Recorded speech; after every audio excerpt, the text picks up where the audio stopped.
හයි යාළුවනේ කොහොමද ඉතින් මුල් ප්‍රහාර අස්සේ ඉස්සරහට යනවා කියලා කමෙන්ට් එකක් දාලා තිබුණා. ඇත්තට මේ කමෙන්ට් එකට ගොඩක් ආස හිතුණා. වොයිස් එකත් පොඩක් අහලා බලමු අපි. ඉතින් මෑණියෝ කොහමද? සුබ උදෑසන.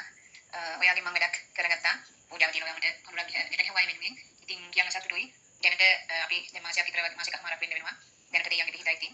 ගෙදර අඬදබර තිබුණා. දැන් අඬදබර තිබුණා. ඒ වගේම දරුවෙකුවත් ආදරයක් නැලබුණු ආදරයක් වෙන්නේ නැහැ යා. ඉතින් මේ දැන් දරුවන්ගේ ප්‍රලෝකයක් නෑ. ඇත්තටම දැන් දරුවෙන් නටත් මේ වගේම නෝනටත් හරි ආදරේ.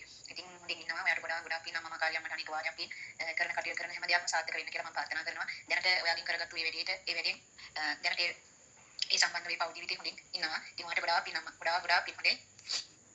ඉතින් කෙනෙක්ගේ කාරණාවක් ඉෂ්ට වෙනකොට ගොඩක් සතුටුයි. මේ වගේ වොයිස් ගොඩක් තියෙනවා.